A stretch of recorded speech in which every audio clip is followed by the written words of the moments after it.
21শে August 2004 বাংলাদেশের ইতিহাসে এক কালো অধ্যায়। পৃথিবীর কাছে বাংলাদেশকে জঙ্গি রাষ্ট্র হিসেবে প্রতিষ্ঠিত করবার এক সফল অভিযানের নাম 21শে আগস্ট গ্রেনেড হামলা। আসসালামু আলাইকুম দর্শক শ্রোতা, দেশ প্রবাস কাছে কিংবা দূরে যেখান থেকে আজকের ভিডিওটি দেখছেন সবাইকে আন্তরিক শুভেচ্ছা জানিয়ে শুরু করছি। সর্বশেষ মুখ খুললেন সাংবাদিক ইলিয়াস হোসেন। সাংবাদিক ইলিয়াস হোসেন মুখোশ ফাঁস করে দিলেন মির্জা ফখরুল ইসলাম আলমগীরের। আরও কিছু টুইস্ট রয়েছে। 21শে আগস্টের গ্রেনেড হামলা নিয়ে সাংবাদিক ইলিয়াস হোসেন নতুন একটা ডকুমেন্টারি তৈরি করেছে।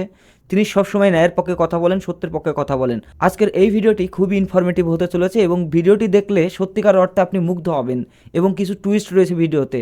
তো চলুন কথা না বলে আমরা স্ক্রিনে লক্ষ্য করি।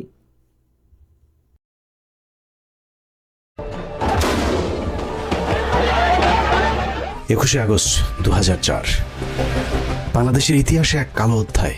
পৃথিবীর কাছে বাংলাদেশকে জঙ্গি রাষ্ট্র হিসেবে প্রতিষ্ঠিত করবার এক সফল অভিযানের নাম 21শে আগস্ট গ্রেনেড হামলা। এই হামলার মাধ্যমে বাংলাদেশের রাজনৈতিক দলগুলোকে দুই শিবিরে বিভক্ত করে দেওয়া হয়। শুরু হয় প্রতিহিংসার রাজনীতি।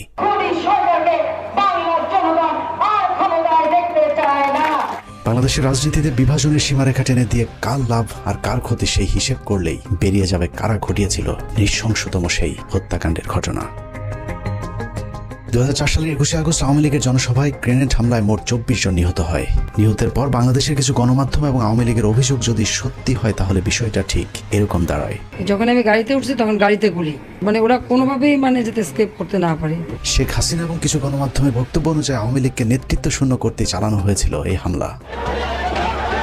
হামলাকারীরা শেখ হাসিনাকে মারতে এতটাই বদ্ধপরিকর ছিল যে শেখ হাসিনা নিজেকে বাঁচানোর জন্য যখন দৌড়ে গাড়িতে উঠছিলেন তখনও তার উপর গুলি চালানো হয়েছিল। যে গুলির দাগ তার ব্যবহৃত মার্সিডিজ গাড়িতে লেগে থাকার দাবিও করেছিল আওয়ামী লীগ।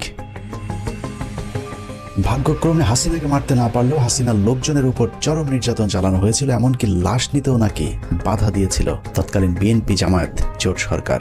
তারা ধর্মের কথা বলে অথচ আজকে লাশগুলি তারা দিচ্ছে না জানাজা পড়তে। বিএনপি জামায়াত সরকার নাকি এতটাই নৃশংস ছিল যে আহত আওয়ামী লীগের নেতাকর্মীদেরকে হাসপাতালে চিকিৎসা পর্যন্ত নিতে বাধা দিয়েছিল। এই গ্রেনেড কোথা থেকে এলো, কিভাবে ফুটলো এবং এই জিনিসগুলি বিশেষভাবে তদন্ত হওয়া উচিত। এর বাইরেও এই ঘটনাকে কেন্দ্র করে যে মামলা হয়েছিল সেই মামলাতেও জজ মিয়া নাটক সাজানোর চেষ্টা করেছিল বিএনপি জামায়াত সরকার। 21শে আগস্টে গ্রেনেড হামলার ফুটেজ দেখাইছে, তুই যদি এইভাবে স্বীকারোক্তি না দেস, মার্ডার কেসের মামলা দেখায় তাহলে আমরা খরচ পাইতে। এতক্ষণ ধরে 21শে আগস্ট গ্রেনেড হামলা নিয়ে যে বর্ণনা শুনছিলেন তা হলো আওয়ামী লীগ, প্রথম আলো, ডেইলি স্টার আর ফারজানা রূপাদের বয়ান। সম্প্রতি এই মামলার সবশেষ সিদ্ধান্ত অনুযায়ী তারেক রহমান, লুৎফুজ্জামান বাবর সহ বিএনপির সবাইকে অব্যাহতি দেওয়া হয়েছে। এখন প্রশ্ন হলো তাহলে এই হামলা কারা করেছিল? 15 মিনিটসের আজকের অনুসন্ধান এক এক করে প্রতিটি প্রশ্নের উত্তর খুঁজে বের করার চেষ্টা করবে। হামলার ঘটনা কারা ঘটিয়েছিল সেটা জানার আগে শেখ হাসিনা কিভাবে সেই হামলা থেকে বেঁচে গেলেন সেটা দেখা যাক। শুধু শেখ হাসিনা নয়, ওই হামলাতে আসলে আওয়ামী লীগের কোনো কেন্দ্রীয় নেতাই মারা যায়নি। এমনকি হামলার পরিকল্পনা এমনভাবেই করা হয়েছিল যাতে শেখ হাসিনার শরীরে ছোট্ট একটা আঘাতও না লাগে। ওনার ভিতরের কানে ইনজুরি হয়েছে, যার জন্য উনি এখন কানে কম শুনছেন। মূলত শেখ হাসিনা সহ কেন্দ্রীয় নেতাদের যে কিছু হবে না সেটা আগেই গ্যারান্টি দেওয়া হয়েছিল। তবে ওই হামলায় শুধু একজন কেন্দ্রীয় নেত্রীকে বলির পাঠা বানানো হয়েছিল, যার নাম আইভি রহমান। আইভি রহমানকে নিয়ে হাসপাতালে যখন এইরকম অবস্থা, এই জায়গা রক্তাক্ত, সেখানে পুলিশ লাঠিচার্জ করলো। আইভি রহমান সম্পর্কে দক্ষ অভিনেত্রী শেখ হাসিনা মাঝে মধ্যে যে মায়া কান্না করে থাকেন সেটা আসলে তার মনের কান্না নয়। মতিউর রহমান রেন্টু লিখেছেন, 1981 সালে শেখ হাসিনা দেশে ফেরার পর জিল্লুর রহমান তার স্ত্রী আইভি রহমানকে নিয়ে শেখ হাসিনাকে দেখতে গিয়েছিলেন। আইভিকে দেখে তেলে বেগুনে জ্বলে উঠেছিলেন শেখ হাসিনা। হাসিনা আইভিকে উদ্দেশ্য করে বলেছিলেন, আমার মাকে একদিনও শান্তিতে থাকতে দেননি, এখন আবার কেন এসেছেন? এ সময় জিল্লুর রহমান চোখ টিপে আইভি রহমানকে চলে যেতে বললে আইভি রহমান সেখান থেকে সরে যান। মূল ঘটনা হলো শেখ হাসিনার মা ফজিলাতুন্নেসা আইভি রহমানের সাথে শেখ মুজিবকে সন্দেহ করতেন, যে বিষয়টি নিয়ে মাঝে মধ্যেই পরিবারে ঝগড়াঝাটিও হতো। কিন্তু এত কিছুর পরও শেখ মুজিবের সবসময় আইভি রহমানের প্রতি ছিল একটা বিশেষ ভালোবাসার দৃষ্টি। অনেকেই বলে থাকেন আইভি রহমানকে খুশি করতে 1969 সালে শেখ মুজিব যুব মহিলা লীগ নামে নতুন আওয়ামী লীগের শাখা প্রতিষ্ঠা করেছিলেন, যে কারণে আইভি রহমানের মতো আনাড়ি একজন রাজনীতিবিদকে প্রথম কমিটির অর্গানাইজিং সেক্রেটারি পদ দিয়ে নূরজাহান মোর্শেদদের মতো অভিজ্ঞ রাজনীতিবিদদের পাশে বসার সুযোগ করে দিয়েছিলেন, যে বিষয়টা ওই সময়ের অনেক রাজনীতিবিদদের চোখেই দৃষ্টিকটু মনে হয়েছিল। যে কারণে আইভি রহমানের মৃত্যুতে পৈশাচিক আনন্দ উপভোগ করেছিলেন শেখ হাসিনা। কত নিখুঁতভাবে ভয়ঙ্কর এই হামলার ছক সাজানো হয়েছিল সেটা পরিষ্কার করতে আওয়ামী লীগ এবং শেখ হাসিনার ওই দিনের কয়েকটি কর্মকাণ্ড দেখলেই সবকিছু পরিষ্কার হয়ে যাবে। সন্ধ্যের তালিকায় প্রথমে মুক্তাঙ্গন থেকে সমাবেশের জায়গা পরিবর্তন। মুক্তাঙ্গনের যেই জায়গায় সমাবেশ ডাকা হয়েছিল তার দুদিকে খোলা রাস্তা, একদিকে জিপিও, অদূরে সচিবালয় অবস্থিত। মুক্তাঙ্গনে সমাবেশ করে গ্রেনেড হামলার জন্য সুবিধা মতো ভবনে অবস্থান করা সম্ভব হতো না, যে কারণে পুলিশের কাছে মুক্তাঙ্গনে সমাবেশের অনুমতি চেয়েও সমাবেশের নির্ধারিত সময়ের 2 ঘন্টা আগে হঠাৎ করে নেতাকর্মীদেরকে জানানো হয় মুক্তাঙ্গনে নির্ধারিত সমাবেশটি আওয়ামী লীগের কেন্দ্রীয় কার্যালয়ের সামনে অনুষ্ঠিত হবে। প্রশ্ন আসতে পারে, আওয়ামী লীগ তো আগেই জানতো মুক্তাঙ্গনের আশপাশে কোনো বড় ভবন নেই, তাহলে তারা কেন আগে থেকে দলীয় কার্যালয়ের সামনে সমাবেশ করার অনুমতি চায়নি? এর কারণ, পুলিশ যদি আগে থেকেই জানতো যে আওয়ামী লীগ কার্যালয়ের সামনেই সমাবেশ অনুষ্ঠিত হবে, তাহলে তারা পর্যাপ্ত নিরাপত্তার ব্যবস্থা করতে পারত। কিন্তু পুলিশ যতক্ষণে দেখলো নেতাকর্মীরা সবাই মুক্তাঙ্গন খালি করে দলীয় কার্যালয়ের দিকে ছুটে যাচ্ছেন, ততক্ষণে শতভাগ নিরাপত্তা নিশ্চিত করার সময় শেষ হয়ে যায়। আইনশৃঙ্খলা বাহিনী যেন নিরাপত্তা নিশ্চিতের সুযোগ না পায়, এটাই ছিল তৎক্ষণিক স্থান পরিবর্তনের মূল কারণ। মুক্তাঙ্গনে আওয়ামী লীগের 21শে আগস্টে গ্রেনেড হামলা হয়, ওইটার যে জনসভা হওয়ার কথা ছিল, এখানে এটা সেটা হওয়ার কথা ছিল। আগস্ট থেকে এক প্লাটুন ফোর্স মোতায়েন ছিল সকাল 9টা থেকে, যাতে এখানে কোনো ধরনের সাবভার্সিভ কোনো কাজ কারবার কেউ করতে না পারে, কোনো নিরাপত্তা বিঘ্নিত ঘটাতে না পারে, এই জন্য সিকিউর করা ছিল পুরোটাই। ওনারা কাউকে না জানিয়ে, পুলিশকে না জানিয়ে চেঞ্জ করলো, তখন তো ধরেন একটা আউট আবার কিছু একটা হয়ে গেল। সেটা আসলে ওনাদের দায়িত্ব ছিল আমাদেরকে জানানো। আওয়ামী লীগের ওই দিনের জনসভায় এরকম আরো অনেক অস্বাভাবিক ঘটনা ঘটেছে, যা সচরাচর আওয়ামী লীগের সমাবেশগুলোতে দেখা যায় না। যেমন শেখ হাসিনা প্রধান অতিথি হিসেবে পূর্ব নির্ধারিত এরকম একটি সমাবেশ কখনোই ট্রাকের উপর দাঁড়িয়ে ভাষণ দেননি। সাধারণত তাৎক্ষণিক কোনো সভা সমাবেশের ক্ষেত্রে বা শেষ মুহূর্তে অনুমতি পাওয়া সমাবেশগুলোতে মঞ্চ হিসেবে ট্রাক ব্যবহার করা হয়, কিন্তু 4 দিন আগে অনুমতি পাওয়া সমাবেশে কেন ট্রাকের ব্যবহার করা হলো, সেটাও রহস্যজনক প্রশ্নের তালিকায় রাখতে হবে।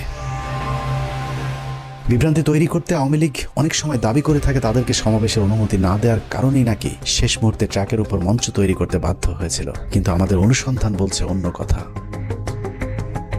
একটি গোয়েন্দা সংস্থা থেকে পাওয়া নথিতে দেখা যায় 2004 সালের 21শে আগস্টের 4 দিন আগে 17ই আগস্ট পুলিশের কাছে আওয়ামী লীগের উপদপ্তর সম্পাদক ওহিদুল ইসলাম স্বাক্ষরিত একটি আবেদন করা হয়েছিল। আবেদনে জিপিওর পার্শ্বস্থ মুক্তাঙ্গনে সমাবেশের জন্য জায়গা চাওয়া হলে পুলিশের তৎকালীন ডিসি পূর্ব সে আবেদনটি মঞ্জুর করেন। শেষ মুহূর্তে সমাবেশে অনুমতি পাবার যে দাবি আওয়ামী লীগ করে থাকে, সেটাও যদি সত্যি হয়, তাহলেও আওয়ামী লীগ যে স্থানে অনুমতি চেয়েছে সেখানেই সমাবেশ করার কথা, কিন্তু শেষ মুহূর্তে এসে আওয়ামী লীগ মুক্তাঙ্গনের পরিবর্তে কেন্দ্রীয় কার্যালয়ের সামনে সমাবেশ কেন করলো, সে উত্তর খুঁজে বের করতে হবে। সেদিন আওয়ামী লীগ কেন কার পরামর্শে স্থান পরিবর্তন করেছিলেন, তার উত্তর খুঁজে বের করতে পারলে 21শে আগস্ট হামলার অনেক রহস্য পরিষ্কার হয়ে যাবে।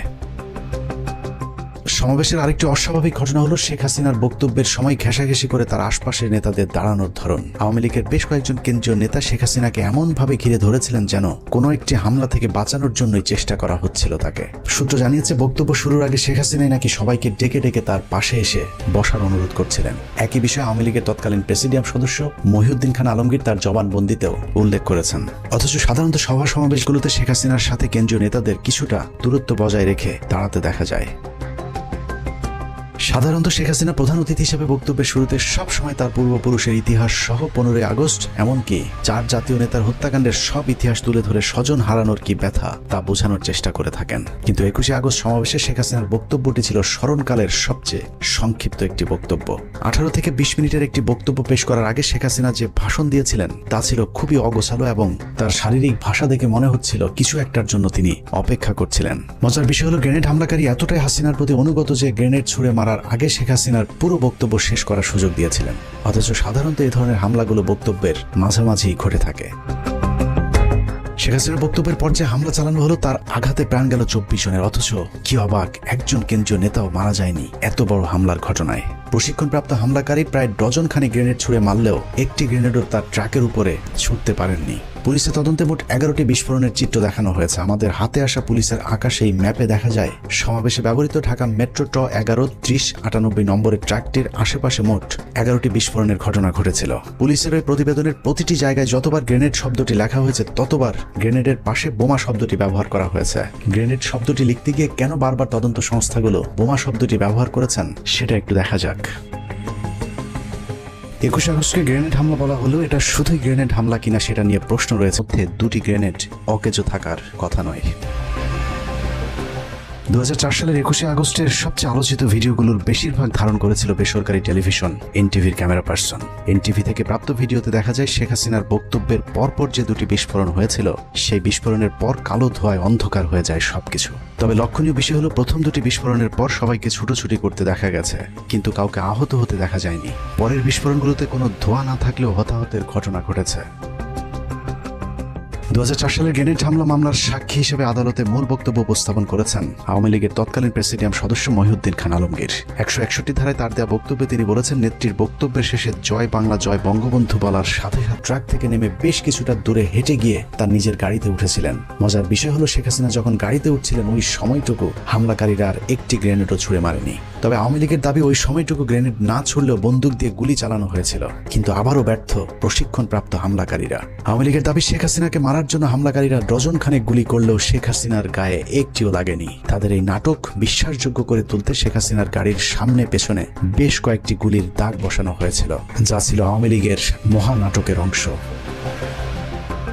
বিদেশিদেরকে মার্সিডিজ নিয়ে গল্প সাজানোর দায়িত্বটা ছিল সাবের হোসেন চৌধুরীর উপর, কিন্তু সমস্যা হলো এই নাটকটা ছিল অত্যন্ত নিম্নমানের পরিচালক দিয়ে তৈরি। শেখ হাসিনার মার্সিডিজ গাড়িতে যে গুলির চিহ্ন দেখানো হয়েছে সেটা যে এখানে বলে দিল কি যে ওনাকে আবার কে মারতে যাবে, কিন্তু নিজেই গ্রেনেড নিয়ে গেছে, মানে আমি গ্রেনেড দিয়ে নিজে আত্মহত্যা করতে গেছি। 21শে আগস্টের রহস্যময় কথিত গ্রেনেড হামলাকে নিয়ে এভাবেই আওয়ামী লীগ পরিকল্পিতভাবে গুজব ছড়াতে থাকে।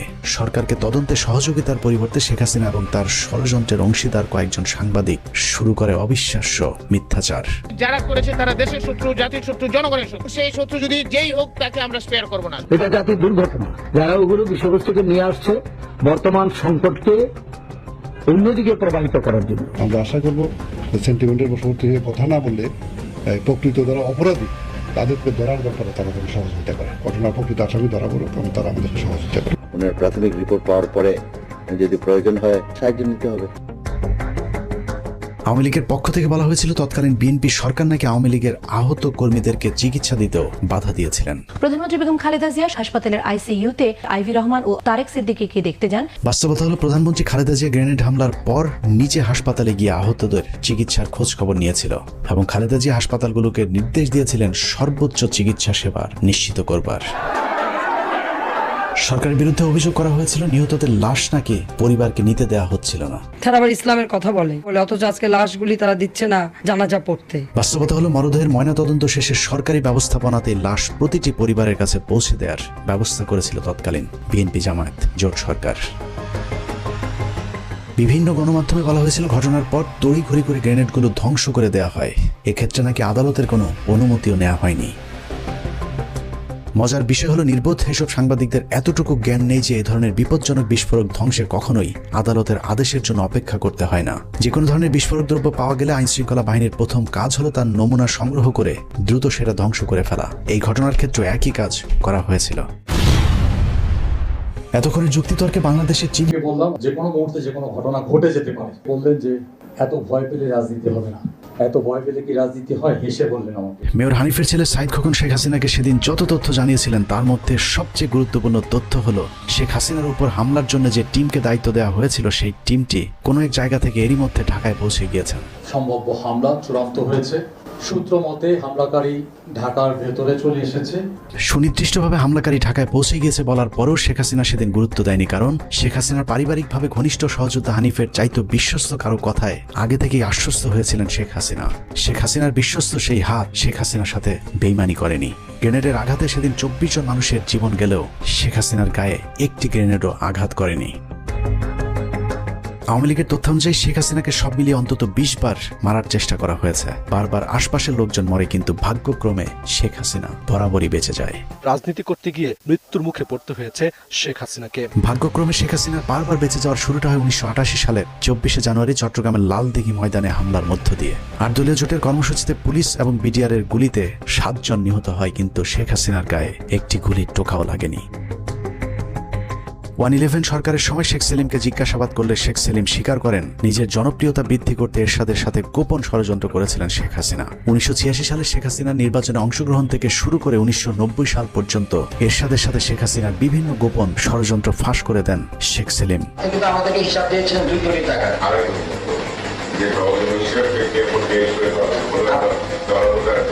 স্যার ডিস্ট্রিবিউশনটা কি ছিল জানেন স্যার?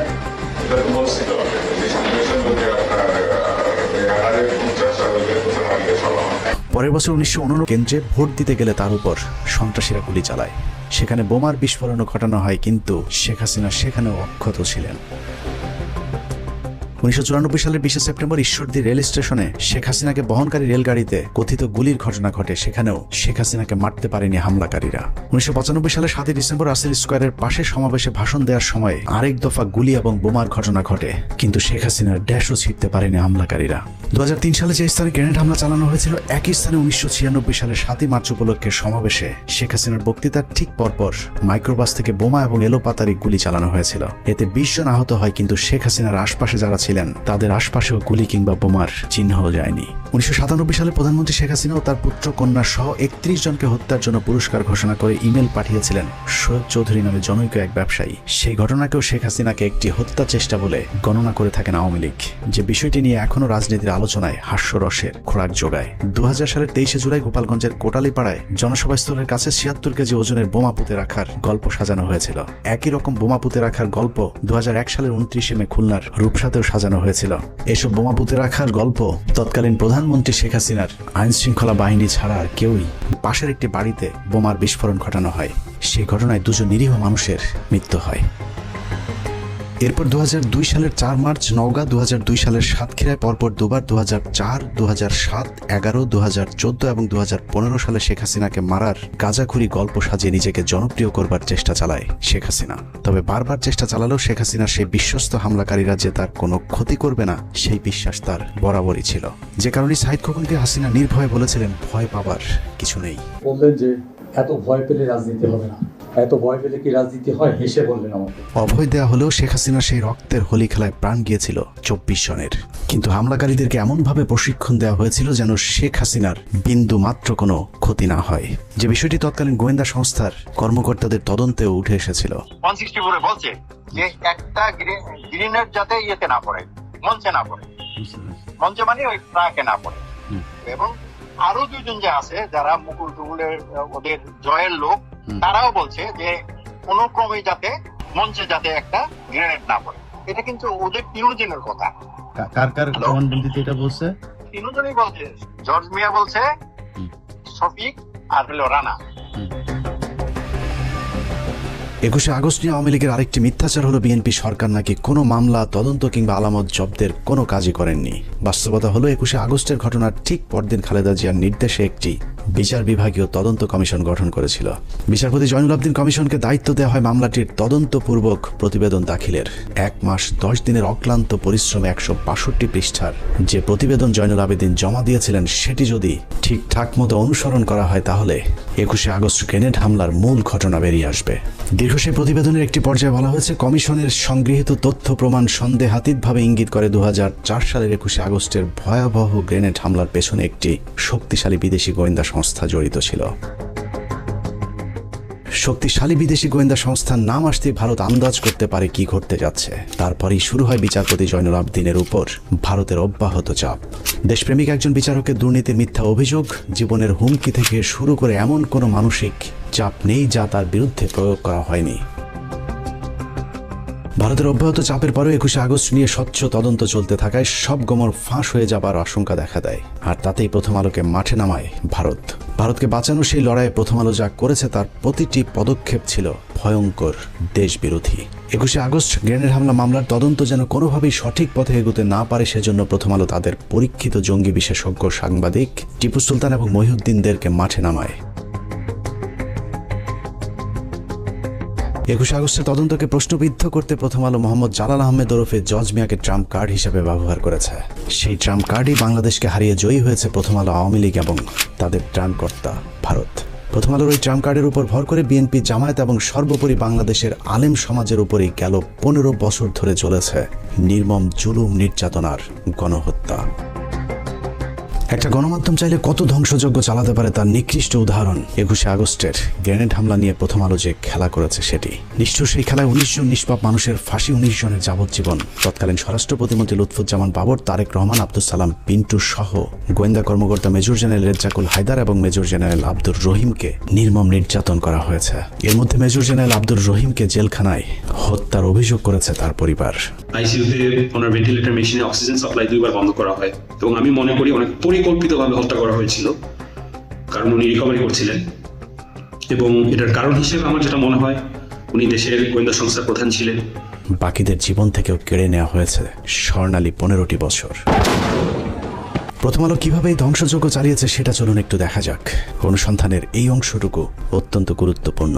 অনুসন্ধানের এই অংশটুকু মনোযোগ দিয়ে দেখলেই প্রথম আলোর সব ষড়যন্ত্রের মুখোশ উন্মোচিত হয়ে যাবে। আপনারা এতদিন ধরে যে জজ মিয়া নাটকের কথা শুনেছেন সেটা আসলে সত্যিকারের ঘটনা। অন্যদিকে জজ মিয়াকে নিয়ে আসল নাটক সাজিয়েছে প্রথম আলো, যেটাকে আমরা এতদিন সত্যিকারের ঘটনা মনে করেছে। জজ মিয়া আসলে কে, জজ মিয়া নাটক কে সাজিয়েছিল, সেই নাটকের সব চরিত্রের মুখোশ উন্মোচন করতে পারলেই 21শে আগস্ট গ্রেনেড হামলার সব রহস্য পানির মতো পরিষ্কার হয়ে যাবে। আমাদের প্রায় 6 মাসের অনুসন্ধানে বিভিন্ন রাজনীতিবিদ, প্রশাসন, সেনা, পুলিশ, গোয়েন্দা সংস্থার বর্তমান এবং তৎকালীন সময়কার যে কজনের সাথে কথা হয়েছে সকলেই একটি বিষয়ে একমত। 21শে আগস্ট গ্রেনেড হামলার মাস্টার মাইন্ড ভারতীয় গোয়েন্দা সংস্থা র, এবং তাদের হামলার মূল উদ্দেশ্য ছিল বিএনপিকে জঙ্গি দল এবং বাংলাদেশকে জঙ্গি রাষ্ট্র হিসাবে পৃথিবীর কাছে তুলে ধরা। আর আওয়ামী লীগের উদ্দেশ্য ছিল দেশকে অস্থিতিশীল করে তারপর সরকারের পতন ঘটিয়ে ক্ষমতায় যাওয়া। ভারত এবং আওয়ামী লীগের সেই চক্রান্তের প্রথম থেকে শেষ পর্যন্ত প্রথম আলো তাদের ঘনিষ্ঠ সহযোগী হিসাবে কাজ করেছে।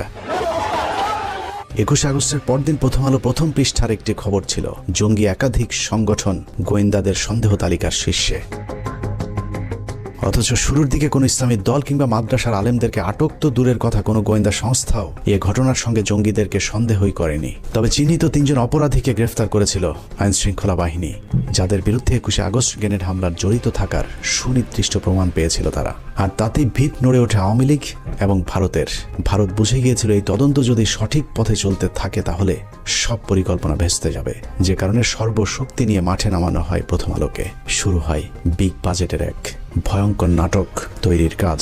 তাই এরাতে সাজানো হয়েছিল জজ মিয়া নাটক। জজ মিয়া কাহিনী তৈরি করে বিএনপি ক্ষতিগ্রস্ত হয়েছে। জজ মিয়া নাটক সাজিয়েছে জেলা গোয়েন্দা পুলিশ। বানোয়াট রাজসাক্ষী জজ মিয়া নাটক হতবাক করে দেশবাসীকেও। এতদিন ধরে আপনারা যে জজ মিয়ার নাটক দেখেছেন সেই নাটকের আজ দেখবেন শেষ পর্ব। 2019 সালের 3রা নভেম্বর প্রথম আলোতে প্রকাশ হওয়া যেভাবে ফাঁস হলো জজ মিয়া গল্প শিরোনামের সংবাদের সূত্র ধরে হাঁটলে আমরা প্রথম আলোর নাটকের মূল পরিচালক, প্রযোজক এবং কুশলীদের আসল রূপ দেখতে পাবো। পত্রিকাটি সেই সংবাদে লিখেছে, বিএনপি জামায়াত জোট সরকারের আমলে 2004 সালের 21শে আগস্ট তৎকালীন বিরোধী দলীয় নেতা ও বর্তমান প্রধানমন্ত্রী শেখ হাসিনাকে হত্যার লক্ষ্যে তার সমাবেশে গ্রেনেড হামলা করা হয়। ভয়াবহ এই ঘটনায় তদন্ত ভিন্ন খাতে নেয়ার প্রক্রিয়া শুরু করা হয় প্রথম থেকেই। প্রথমেই গ্রেফতার করা হয় শৈবাল সাহা পার্থ নামের এক তরুণকে। কদিন পর মগবাজার এলাকায় সাবেক ওয়ার্ড কাউন্সিলর আওয়ামী লীগ নেতা মোখলেসুর রহমানকে। তাদের ফাঁসাতে না পেরে পরের বছর 2005 সালের 9 জুন নোয়াখালীর সেনবাগ থেকে ধরে আনা হয় জজ মিয়া নামের আরেক যুবককে। স্বীকারোক্তিতে জজ মিয়া বলেছিলেন তিনি আগে কখনো গ্রেনেড দেখেননি, গ্রেনেড ও বোমার মধ্যে পার্থক্য কি সেটাও তিনি জানেন না। 5,000 টাকার বিনিময়ে বড় ভাইদের নির্দেশে তিনি অন্যদের সঙ্গে গ্রেনেড হামলায় অংশ নেন। ওই বড় ভাইরা হচ্ছেন শীর্ষ সন্ত্রাসী সুব্রত বাইন, জয়, মোল্লা মাসুদ, মুকুল প্রমুখ। এতক্ষণ পত্রিকার যে লাইনগুলো পড়লাম সেটা প্রথম আলোর বিশ্বাস হয়নি। কেন বিশ্বাস হয়নি সেটা পরে যাচ্ছে, কিন্তু প্রথম আলোর বিশ্বাস না হওয়াতে পত্রিকাটি কি করেছিল সেটা একটু দেখে আসি চলুন। ওই সংবাদের পরের অংশে প্রথম আলো লিখেছে, এই জবানবন্দি বিশ্বাসযোগ্যতা নিয়ে প্রশ্ন তুলে 29শে জুন প্রথম আলোয় 2টি সংবাদ ছাপা হয়। একটি শিরোনাম ছিল এই গল্পের গাঁথুনি দুর্বল, স্বীকারোক্তিতে স্বাদ অসঙ্গতি। অপরটি শিরোনাম সেই জজ মিয়া তারকা সন্ত্রাসী। সঙ্গে ছাপানো হয়েছিল শিশির ভট্টাচার্যের সেই বিখ্যাত কার্টুন। আষাঢ় মাস জমেছে, আষাঢ়ে গল্পের আসর। তবে সিআইডি সাজানো ছকেই তদন্ত এগিয়ে নিয়ে যেতে থাকে। 2006 সালের আগস্টে এই নাটকের পেছনের ঘটনা ফাঁস করে দেয় জজ মিয়ার ছোট বোন খুরশেদা বেগম। তিনি প্রথম আলোকে বলেন, জজ মিয়াকে গ্রেপ্তারের পর থেকে সিআইডি তার পরিবারকে মাসে মাসে ভরণ পোষণে টাকা দিয়ে এসেছে। জজ মিয়াকে গ্রেনেড হামলা মামলায় রাজসাক্ষী করতে সিআইডির প্রস্তাবের কথাও ফাঁস করে দেন তিনি। 2006 সালের 21শে আগস্ট প্রথম আলোয় জজ মিয়ার পরিবারকে টাকা দেয় সিআইডি শিরোনামে শীর্ষ প্রতিবেদন ছাপা হয়। এরপর জোট সরকার আর জজ মিয়া গল্প নিয়ে এগোতে পারেনি। প্রথম আলোর এই সংবাদটির তথ্যানুযায়ী 2005 সালের 9 জুন মোহাম্মদ জালাল আহমেদ ওরফে জজ মিয়া আটকের পর মোট 3টি সংবাদ ছাপা হয়। প্রথমটি এই গল্পের গাঁথনি দুর্বল, স্বীকারোক্তিতে 7 অসঙ্গতি, দ্বিতীয়টি জজ মিয়া তারকা সন্ত্রাসী, এবং তারপরে সিআইডি একই পথে তদন্ত চালিয়ে গেলে 2006 সালের 21 আগস্ট প্রথম আলো জজ মিয়ার পরিবারকে টাকা দেয় সিআইডি শিরোনামে তৃতীয় সংবাদটি প্রচার করেন। প্রথম আলোর সরল স্বীকারোক্তি, এই 3 সংবাদ প্রচারের পর জোট সরকার আর জজ মিয়া গল্প নিয়ে এগোতে পারেনি। অর্থাৎ প্রথম আলো নিজেই স্বীকার করেছে তাদের কারণে জোট সরকার সেই তদন্ত আর এগিয়ে নিয়ে যেতে পারেনি। অনুসন্ধানের এতটুকু করে থেমে গেলে আপনার মনে হবে প্রথম আলোর অনুসন্ধানী সাংবাদিকতার কারণেই পুলিশ আর জজ মিয়াকে নিয়ে তাদের নাটক পরিপূর্ণ করতে পারেনি। কিন্তু ঘটনাটা পুরোই উল্টো। নাটকটা আসলে তৎকালীন বিএনপি জামায়াত জোট সরকার করেনি, নাটকটা করেছিল প্রথম আলোর মতিউর রহমান এবং তার গুজব বাহিনী। জজ মিয়ার ব্যাপারে অনুসন্ধানে নেমে প্রথমেই আমরা খুঁজে বের করি সিআইডি তৎকালীন বিশেষ পুলিশ সুপার রুহুল আমিনকে। 21 আগস্ট গ্রেনেড হামলার এই মামলার সাথে আপনি সম্পৃক্ত ছিলেন। আমার একটা জিজ্ঞাসা ছিল যে এই মামলাতে এই যে জজ মিয়া যে নাটকটা বলা হয়েছিল ওই সময়ে, যে জজ মিয়া নাটক, এই জজ মিয়া নাটকটা আসলে আপনারা কেন সাজালেন? এটা কেন করতে হলো? এটা শুরু করলো প্রথম আলো, কি জানি নাম, সুন্দর মতো সাংবাদিক, বুঝছেন, টিপু সুলতান, টাকা দেয়, এটা করে সেটা করে, টাকা দেয়, মান্থলি দেয়, এটা দেওয়া শুরু করলো। প্রথম আলো যেরকম মিথ্যা শিরোনাম দিয়ে সংবাদ ছাপায়, এরকম পুলিশের বিরুদ্ধে নিরীহ মানুষকে ফাঁসানোর অভিযোগও কম নয়। সে কারণে আমরা রুহুল আমিনের কথা বিশ্বাস না করে নিজেদের মতো করে অনুসন্ধান শুরু করি। তবে আমাদের সন্দেহের দিকটা শুরু থেকেই ছিল প্রথম আলোর দিকে। প্রথম আলোর বিগ বাজেটের নাটকের প্রথম স্ক্রিপ্ট লেখা হয় 2005 সালে জজ মিয়া আটকের 20 দিন পর 29 জুন। প্রথম আলোর সেই জজ মিয়া তারকা সন্ত্রাসী শিরোনামের সংবাদে কারো কোনো উদ্ধৃতি না দিয়ে পত্রিকাটি মন গড়াভাবে লিখেছে, গ্রেনেড কি জিনিস জীবনেও দেখেননি জজ মিয়া। ম্যাজিস্ট্রেটের কাছে স্বীকারোক্তিমূলক জবানবন্দি দিতে গিয়ে নিজেই বলেছেন বোমা ও গ্রেনেডের মধ্যে পার্থক্য কি তিনি জানেন না। থানা পুলিশ বলেছে জজ মিয়া নিরপরাধ মানুষ, তার নামে থানায় কোনো মামলা নেই। প্রথম আলো ঘোষিত জীবনে কোনোদিন গ্রেনেড না দেখা নিরীহ নিষ্পাপ মামলা মোকদ্দমা মুক্ত জজ মিয়া সম্পর্কে আমাদের অনুসন্ধানে অন্তত 5টি মামলার সন্ধান পেয়েছি আমরা। সূত্রাপুর থানায় ছিনতাইয়ের ঘটনায় অস্ত্র ও বিস্ফোরক দ্রব্য আইনের মামলায় 7 বছর সশ্রম সাজা হয়েছিল জজ মিয়ার। বিশেষ ট্রাইব্যুনালের মামলা নম্বর 736991। তেজগাঁ থানার 22 নম্বর মামলাটি জজ মিয়ার বিরুদ্ধে 2001 সালের 2রা সেপ্টেম্বর দায়ের করা হয়েছিল। সেই মামলায় 385, 324, 326 এবং 307 ধারার মতো ভয়ঙ্কর সব অভিযোগ আনা হয়েছিল প্রথম আলোর নিরীহ নিষ্পাপ জজ মিয়ার বিরুদ্ধে। 2 মাস পর 2001 সালের নভেম্বরের 30 তারিখে মগবাজার টাঙ্গাইল হোটেলে বাবুল হত্যা মামলার আসামি হন জজ মিয়া। রমনা থানার 1 নম্বর মামলাটি 302-34 ধারায় দায়ের করা হয়েছিল। 21 আগস্ট গ্রেনেড হামলার কয়েক মাস আগে রাজধানীতে তার বিরুদ্ধে আরেকটি হত্যা মামলা হয়। গুলশান থানার রহমত হত্যা মামলার অন্যতম আসামি জজ মিয়া। প্রথম আলো সাংবাদিকেরা এসব মামলাগুলোর সজ্ঞানে আড়াল করার পাশাপাশি জজ মিয়ার 164 ধারায় জবানবন্দিটাও গোপন করার চেষ্টা করেছেন। জজ মিয়া তার জবানবন্দিতে আরেকটি মামলার কথা স্বীকার করেছেন। সেখানে তিনি বলেছেন তিনি টিকাটলি অফিসার হলের পেছনে মেসে থাকতেন। সেখানে থাকাকালীন পুলিশ তাকে মেসের চৌকির নিচ থেকে বোমা ও অস্ত্র সহ গ্রেফতার করেছিলেন। সেই মামলায় তার 7 বছর জেল হয়েছিল। 2 বছর পর তার বাবা মা তাকে জেল থেকে জামিনে মুক্ত করান। প্রথম আলোর এত বিগ বাজেটের নাটকের শুটিং এর আগে জজ মিয়ার চার্জশিটটাও পড়ে দেখার সময় পায়নি প্রথম আলোর জঙ্গি বিশেষজ্ঞ সাংবাদিকেরা।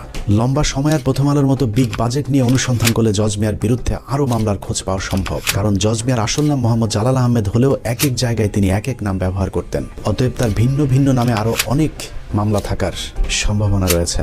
সবশেষ তিনি যে বিয়ে করেছেন সেখানেও নিজের নাম পরিবর্তনের কথা স্বীকার করেছেন ওই সাংবাদিকের কাছে। জজ মিয়া নামটাও তার আসল নাম নয়, আসল নাম মোহাম্মদ জালাল আহমেদ। তেজগাঁ এলাকায় খোঁজ নিয়ে জানা যায় 1996 থেকে 2001 সালে আওয়ামী লীগ শাসনামলে ঢাকা শহরে যে কজন মুক্তি সন্ত্রাসী পরিচিতি পেয়েছিল তার মধ্যে মোহাম্মদ জালাল আহমেদ ওরফে জজ মিয়া অন্যতম। নাখালপাড়া নুরানি মসজিদের আশপাশের মহল্লায় জজ মিয়া যে রায় দিত তার সে রায় নাকি কার্যকর হয়ে যেত, যে কারণে মোহাম্মদ জালাল আহমেদ বাংলা সিনেমার মতো নিজের নাম পাল্টে জজ মিয়া রাখেন। তারপর থেকে হয়ে ওঠেন ভয়ঙ্কর এক সন্ত্রাসী। এত ভয়ঙ্কর একজন সন্ত্রাসীকে প্রথম আলো কিভাবে নিরীহ নিষ্পাপ বানালো এবার চলুন সেটা দেখা যাক।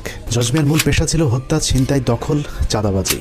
ভাড়াটে খুনি হিসেবে ওই সময়ের শীর্ষ সন্ত্রাসীদের কাছে মোহাম্মদ জালাল আহমেদ ওরফে জজ মিয়ার বিশেষ কদর ছিল। যদিও প্রথম আলোর শিখিয়ে দেওয়া সাক্ষাৎকারে জজ মিয়া নিজেকে সিডি ব্যবসায়ী হিসেবে পরিচয় দিয়েছিলেন। সিডি ক্যাসেটের ব্যবসা করি, ছবি পোস্টারের ব্যবসা করি, দোকান আমার বঙ্গবন্ধু বিভিন্ন অপোজিট। প্রথম আলোর সিডি বিক্রেতা জজ মিয়া যমুনা টিভিতে গিয়ে কিভাবে ফল বিক্রেতা হয়ে যায় এবার সেটা দেখা যাক। 2018 সালের 10 অক্টোবর যমুনা টিভির এক সাংবাদিককে দেয়া সাক্ষাৎকারে প্রথম আলোর সিডি বিক্রেতা জজ মিয়া নিজেকে ফল বিক্রেতা হিসেবে পরিচয় দেন।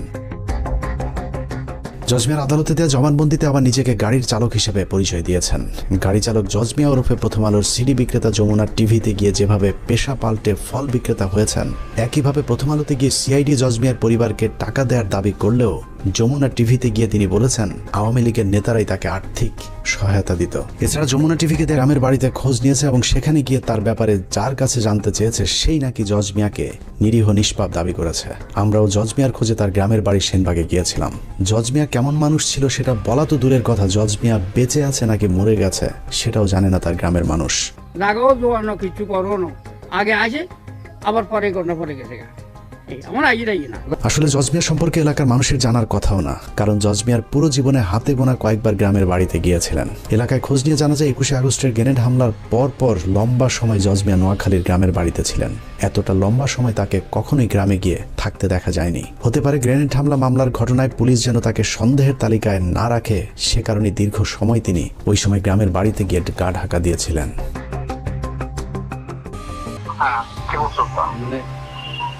সেগুলো জানি।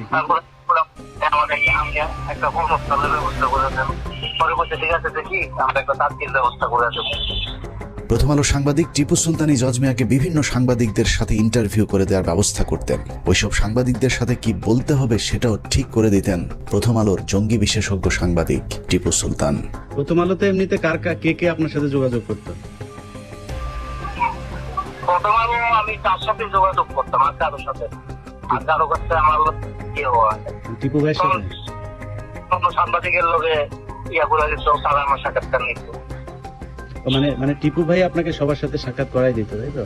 হ্যাঁ, অন্য সাংবাদিকের লোকে ইয়া করে দিত যে তুমি তার সাক্ষাৎকার আমি, মানে উনি ওইভাবে বলে দিত যে কি বলবেন বা কিভাবে দিবেন এরকম, তাই তো? জজ মিয়াকে তার নিজের মামলার বিষয়ে প্রশ্ন করা হলে প্রথমে অস্বীকার করলো, পরে মামলার কথা আমাদের কাছে স্বীকার করেছেন। প্রথম আলো কি জানতো না যে আপনার নামে যে মামলা ছিল তখনও থানায়? না, আমার নামে তখনও থানায় কোনো মামলা ছিল না। আমার দেশে এখনো আমার নামে না। ওই যে আপনি যেই মামলাতে 2 বছর জেল খাটলেন ওই মামলাটা কি তখন ছিল না আগে? ওটা ছিল আগে, ঠিক আছে। পরে ওই মামলা আমি হাইকোর্টের পরে ইয়া করছি, ওটা কাবিনুরের পরে এটা খালাস করছি। আর ওই যে তেজগাঁ থানার মামলা, ওইটা ওই গুলশান থানার মামলাটা, ওই হত্যা মামলাটা, ওটা তো আগে আমার নামে তারপর মামলা তারা ইয়া করতেছে। এখন একটা মামলা করে না হয় তাহলে তো এটা বিশেষ গ্রহণ হইব না। সেটা মামলা এখন থাকতে হইব, তখন এটা তো এখনো লোকেরা প্রমাণ হইব, নাহলে তো হইব না। ওই মামলাটা কোনটা, যেটা 7 বছরের জেল হয়েছিল, ওইটা কোন থানার মামলা? এভাবেই চিহ্নিত একজন সন্ত্রাসীকে নিরীহ নিষ্পাপ বানিয়ে দেশের ইতিহাসে ন্যাক্কারজনক একটি ঘটনার তদন্তকে প্রশ্নবিদ্ধ করেছে প্রথম আলো। কেন, কার স্বার্থে প্রথম আলো এই ভয়ঙ্কর নাটক সাজিয়েছিল তার জবাব তাদেরকে দিতে হবে। দ্রুত 21 আগস্ট মামলার পুনঃতদন্ত শুরু করে জজ মিয়া এবং প্রথম আলোর যেসব সাংবাদিক এই দেশ বিরোধী ভয়ঙ্কর চক্রান্তের সাথে জড়িত তাদেরকে গ্রেফতার করে আইনের আওতায় আনতে হবে। আমরা প্রথম আলো বন্ধ করতে চাই না। সাংবাদিকতার নামে যারা হাজার হাজার মানুষের জীবন নিয়ে খেলেছে তাদের বিচার চাই এবং সেটা করতে হবে। বিএনপি সরকার বেগম খালেদার নেতৃত্বে তার এই ঘটনার কোনো তদন্ত করতে দেয়নি, বিচার তো দূরের কথা, বরং তারা এই ঘটনাকে উল্টো মুখে প্রচার চালিয়ে এই সব দায় আওয়ামী লীগের উপরে দেওয়ার চেষ্টা করেছিল। শুধু আওয়ামী লীগ না, একই সঙ্গে আমাদের প্রতিবেশী ভারতকে জড়ানোর চেষ্টা করা হয়েছে। এতক্ষণ অনুসন্ধানে যা দেখানো হলো, চলুন কিছুক্ষণের জন্য তা ভুলে যাই। মনে করুন প্রথম আলোর সাংবাদিকেরা জজ মিয়ার পরিবারকে কিছুই শিখিয়ে দেয়নি। জজ মিয়ার বোন এবং মা যা বলেছেন প্রথম আলো হুবহু সেটাই তুলে ধরেছেন এবং সেই সংবাদের উপর বিশ্বাস করেই আদালত জজ মিয়াকে মামলা থেকে অব্যাহতি দিয়েছেন। গল্পটা যদি এখানেই শেষ হয়ে যেত তাহলে সমস্যা ছিল না, কিন্তু এই গল্পের পরের অংশ চরম নিষ্ঠুর, অমানবিক। প্রথম আলোর উদ্দেশ্য শুধুই জজ মিয়াকে ছাড়িয়ে আনা নয়, তাদের উদ্দেশ্য ছিল ভারতকে বাঁচানো আর জিয়া পরিবার সহ বিএনপির শীর্ষ নেতাদের জঙ্গি বানিয়ে তাদেরকে ফাঁসিতে ঝুলানো। জজ মিয়াদেরকে বাঁচানোর পর শুরু হয় ইতিহাসের জঘন্যতম মিথ্যাচার। বিএনপিকে নিশ্চিহ্ন করে দেওয়ার সেই অভিযানে প্রথম আলো অনেক দূরে গিয়ে গিয়েছিল। একের পর এক প্রথম আলো সংবাদ ছেপেছে, আর সরকার প্রথম আলোর ইচ্ছে মতোই তদন্ত করে বিচারিক হত্যাকাণ্ডের পথ সুগম করেছে। কথিত সেই বিচারের নামে নির্বিচারে মামলার আসামি করা হয়েছে তারেক রহমান, লুৎফুজ্জামান বাবর, আব্দুল সালাম পিন্টু, মেজর জেনারেল রেজ্জাকুল হায়দার, আব্দুর রহিম সহ এক ঝাঁক দেশপ্রেমিক মানুষদেরকে, যারা জীবন বাজি রেখে ভারতের হাত থেকে বাংলাদেশকে বাঁচাতে চেয়েছিল। 2018 সালের 10 অক্টোবর দিনটি ছিল প্রথম আলোর বিজয়ের দিন। তাদের দীর্ঘ 14 বছরের ষড়যন্ত্রের ফসল ওই দিন ঘরে উঠেছিল। 21 আগস্ট গ্রেনেড হামলা মামলার রায়ে 19 জন নিরীহ মানুষকে ফাঁসি, 19 জনের যাবজ্জীবন হবার পৈশাচিক আনন্দে প্রথম আলোর আনিসুল হক লিখেছিলেন ইতিহাসের দায়মোচনের রায়। বিচারিক হত্যাকাণ্ডকে কাব্যিক আবেগঘন লেখনির মাধ্যমে মানুষের জীবন নিয়ে তামাশা করেছিল প্রথম আলোর আনিসুল হক। একটু চিন্তা করতে পারেন, 5 আগস্ট যদি দেশ স্বাধীন না হতো তাহলে প্রতিটি মানুষেরই ফাঁসি কার্যকর করা হতো। অনুসন্ধানের দ্বিতীয় পর্বে আপনাদেরকে দেখাবো বিচারের নামে তামাশা করে কিভাবে নিরীহ এতগুলো মানুষের গলায় ফাঁসির দড়ি পরানোর ব্যবস্থা করেছিল প্রথম আলো। তবে প্রথম পর্ব শেষ করবার আগে কিছু প্রশ্ন করবার খুব ইচ্ছে করছে। আমাদের আজকের অনুসন্ধানের পর আপনারা কি মনে করেন প্রথম আলোর ওইসব সাংবাদিকদেরকে বিচারের আওতায় আনা হোক? প্রথম আলোর বিরুদ্ধে ধারাবাহিক দেশ বিরোধী, ইসলাম বিরোধী সুস্পষ্ট অভিযোগ থাকার পরেও তাদের বিচার চাওয়া কি গণমাধ্যমের উপর আক্রমণ? তারপরেও প্রথম আলোর সামনে জিয়াফতের গণতান্ত্রিক একটি কর্মসূচির আয়োজন করতে যাবার কারণে আলেমদেরকে বেধড়ক পেটানো হয়েছে। আর সেটাকে বিএনপির মহাসচিব মির্জা ফখরুল ইসলাম আলমগীর প্রথম আলোর উপর হামলা দাবি করে তীব্র নিন্দা জানিয়েছে। প্রথম আলো, ডেইলি স্টার সহ অন্যান্য সমস্ত পত্রিকাগুলোর উপর যে আক্রমণ শুরু হয়েছে, আমি তীব্রভাবে নিন্দা জানাচ্ছি। মির্জা ফখরুলের ওই দিনের বক্তব্যের সবচেয়ে ভয়ঙ্কর অংশ ছিল তিনি বলেছিলেন এই বাংলাদেশ নাকি তিনি 5 তারিখের আগে কখনোই দেখেননি। তার এই বক্তব্যে প্রমাণিত হয়েছে ইসলাম বিদ্বেষী ফখরুল আগেই ভালো ছিলেন। 5 তারিখের পর তিনি প্রচন্ড অস্বস্তি বোধ করছেন। মানুষের জীবন নিয়ে ভয়ঙ্কর খেলা করা এইসব সাংবাদিকদেরকে বিচার চাইলে যাদের জ্বলে উঠবে তাদেরকে চিনে রাখতে হবে। এটা কোনো রাজনীতি নয়, মানুষের জীবন নিয়ে খেলা করেছে প্রথম আলো। মির্জা ফখরুল বিএনপি জামায়াত যখন জামাইকে আলিশান জীবন যাপন করার নিশ্চয়তা দিয়েছেন।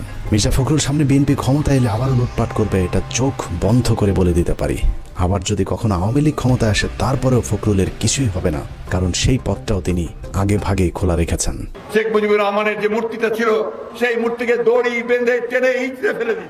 তিনি তো আমাদের নেতা ছিলেন, খারাপ লেগেছে। মাত্র 2 বান্ডেল টাকার জন্য মির্জা ফখরুল যেভাবে প্রথম আলোর 5 এটেছে, আর কিছু টাকা দিলে এরা দেশকেও বিক্রি করে দিতে পারে। অতএব মির্জা ফখরুলের মতো দুর্নীতিবাজ, ভারতীয় দালালদের মতো যেসব রাজনীতিবিদ প্রথম আলো ডেইলি স্টারের পাশে দাঁড়াবে তাদেরকেও এদেশের মানুষ শত্রু হিসেবেই চিহ্নিত করবে। কে বিএনপি আর জামায়াত করে দেখার একদম সময় নেই। প্রথম আলো ডেইলি স্টারের পাশে যে দাঁড়াবে তার বিরুদ্ধেই লড়াই চলবে। যে বাংলাদেশে মতিউর আনিসুল, টিপু সুলতান আর মহিউদ্দিনরা মুক্ত বাতাসে থাকবে, সেই বাংলাদেশ কখনোই স্বাধীন থাকতে পারে না।